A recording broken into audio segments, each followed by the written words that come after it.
जाल लगे पुनि जोए हाय महादुख पायो सखा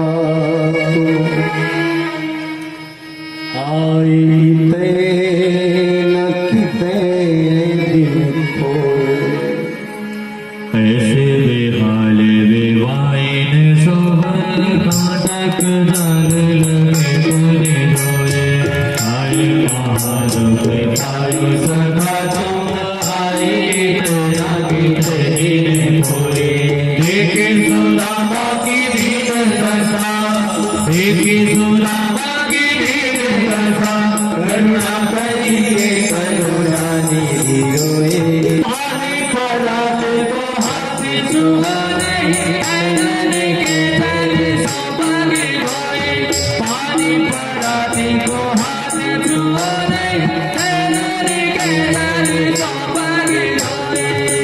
गंगा को प्रकट किया भगवान ने सुदामा जी महाराज के पैर को धुला शरणामृत स्वयं पान किया और अष्टपटरानियों को पत्नियों को दिया।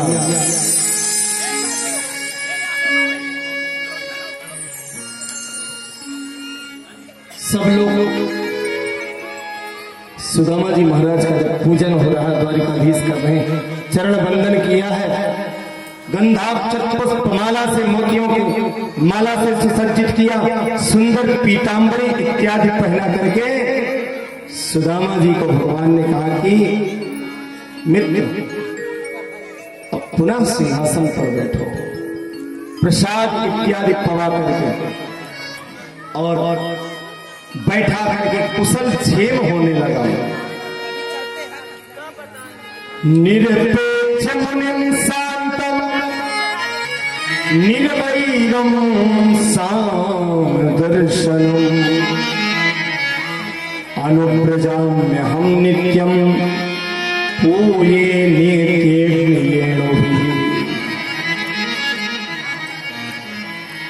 भगवान चरण बंदन करते हुए सुदामा जी महाराज से पूछने लगे, कहा भैया और बताओ कुछ, हम सबका जीवन कैसे सुंदर व्यतीत होता था गुरुकुल में, कैसे हम लोग संविधा लेने जाते थे, गुरु माता हम लोगों को प्रसाद देती थी और हम लोग पाते थे। अब भगवान द्वारिकाधीश हास्य विनोद करना चाहते हैं, लेकिन उस बात को शर्म के मारे सुदामा जी दबाना चाहते हैं। अपि ब्रह्मण गुरुकुला भवता लब्ध दक्षिणा समाप्रतीन धर्मज्ञा भाग्योभा सदृशी नवा। चलो अच्छा बताओ, तुमने विवाह किया? सुदामा जी महाराज ने कहा, हाँ लाला हमने विवाह कर लिया। तुमने किया? कहा हमने भी कर लिया। तो लाला तुमने अपनी पत्नियों से नहीं मिलाया? भगवान ने कहा कि ये जो पूजन में साथ दे रही थी और लाइन लगा करके खड़ी है, ये सब हमारी पत्नियां हैं। एक कहानी एक नहीं और 8, 10, 15 हजार 2000 अंत में भगवान द्वारिकाधीश ने स्वयं कहा 16,108 विवाह हमने किए। अब दो मित्र जब आपस में मिलते हैं तो बातें तो होती ही हैं, हास्य विनोद होने लगा। कहा लाला हमारी तो एक शादी हुई तो हमने नहीं बुलाया, क्योंकि हमारे यहाँ वो व्यवस्थाएं नहीं थी, नहीं बुला पाए, परिस्थितियों में विवाह हो गया। लेकिन तू तो 1, 2, 4 न बुलाता, लेकिन 16,108 विवाह किए, एक में भी तो बुला लिया होगा।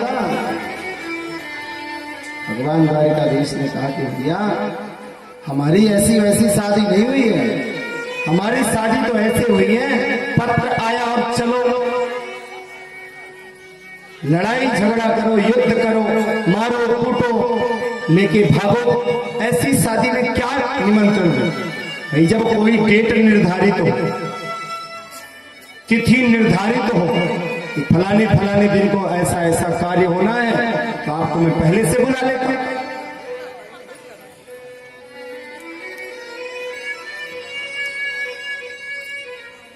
आपस में चर्चाएं होने लगी और सुशीला के विषय में भगवान द्वारिकाधीश ने पूछा, लाला तेरे आशीर्वाद से तेरी भाभी भी अच्छी ही है, कोई कमी नहीं है। समाप्रतिम धर्मज्ञा भार्योधा सदश्री समाह, मेरे जैसे ही है। समव्रतेन, जो मैं व्रत करता हूं वही व्रत वो भी करती है। धर्मज्ञ है, सदृशी, जो मैं कहता हूं वही करती है। सुशीला नाम है। भगवान ने जान करके प्रसन्नता प्राप्त करी। भाभी ने कुछ भिजवाया क्या? अब वो धीरे धीरे अपनी कांख को दबाने लगे। जब ये चर्चा हुई कि कुछ भिजवाया क्या, भगवान चरण दबा रहे हैं, एक तरफ लक्ष्मी जी स्वयं दबा रही हैं। जब हमारे पति ही इनकी सेवा में इतने तत्पर हैं, मुझे भी सेवा करनी चाहिए। लक्ष्मी नारायण दोनों सेवा में लगे हुए हैं।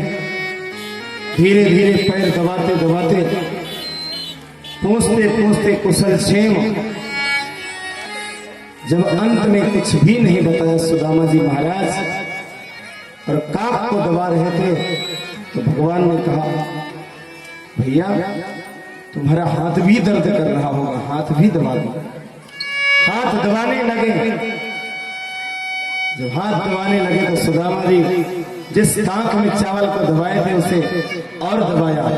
झटके से भगवान ने हाथ को उठाया और पोटली को खींच लिया, हाथ में लिया और लेकर के भगवान ने तुरंत पोटली को खोला और इति मुष्टिम सकृत्यथा द्वितीया जगमुमा ददे यावत् क्षीर जग्रहे हस्तम तत्परा परमेष्ठिना।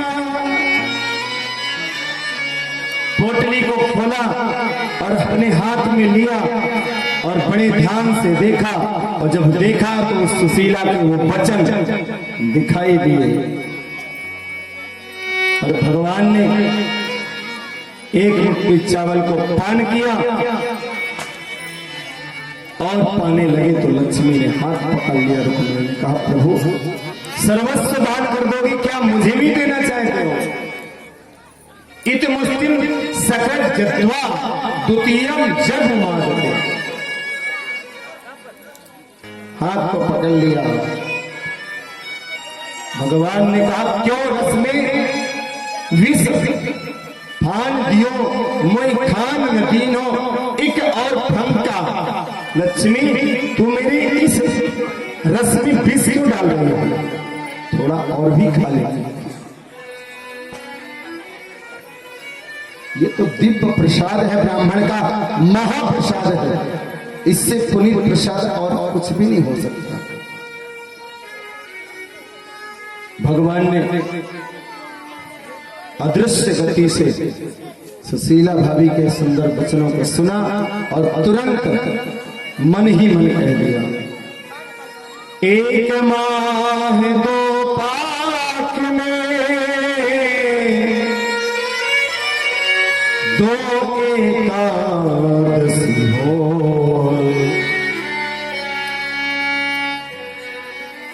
भाभी तेरे महल में नित्य द्वादशी हो।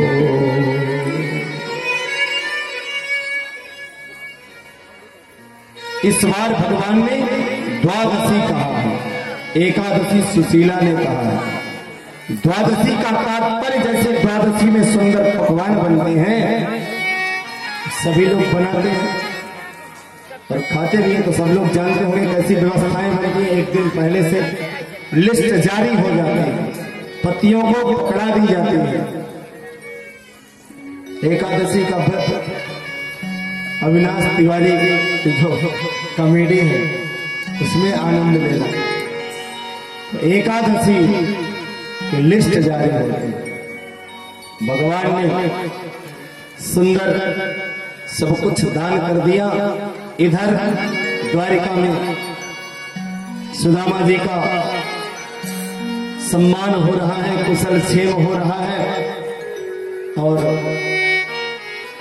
उधर सुशीला के यहाँ कंचन महल खड़े, कंचन के महल बन गए भगवान की कृपा से।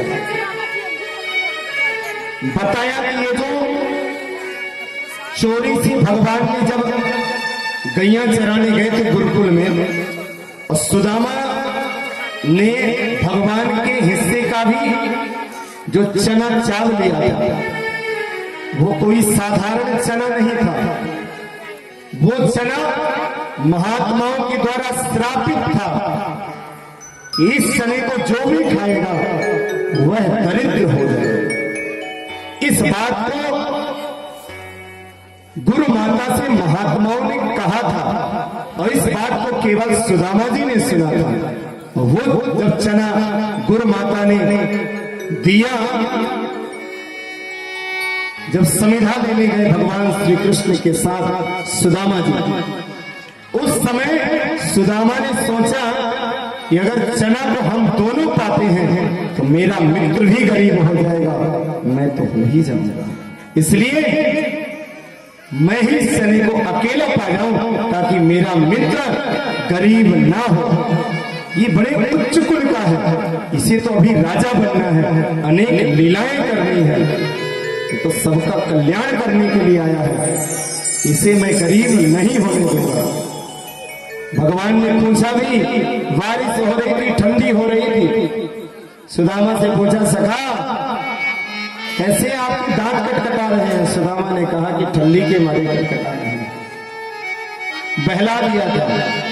तो मित्र तो ऐसा होना चाहिए, कोई श्राप त्याग नहीं था, उस चने को श्राप था, तो अपने मित्र का हित करने के लिए सुदामा ने स्वयं वृक्ष पर चढ़ करके अकेले ही खाया, मेरा मित्र गरीब ना हो। आज उस ऋण को भगवान द्वारिकाधीश ने चुकाया है। देनहार कोई और है, देखत भेजत हैं दिन रैन, लोग भरम हम पर करें, याते नीचे नैन। देने वाला जो होगा वो हरदम नीचे नैन करके देगा, और लेने वाला ऊपर आंख करके देगा। ये दान की महिमा है। सुदामा जी महाराज जाने की इच्छा व्यक्त करते हैं। उसके पूर्व सुदामा जी के पावन चरणों में एक प्यारा सा गीत हम लोग, सुदामा चावल लेकर के आते हैं, मोहन तेरी गली में, ऐसे सुंदर भाव को हम लोग प्रस्तुत करेंगे। इसके पश्चात केवल 15 मिनट का आप लोग समय देंगे। 15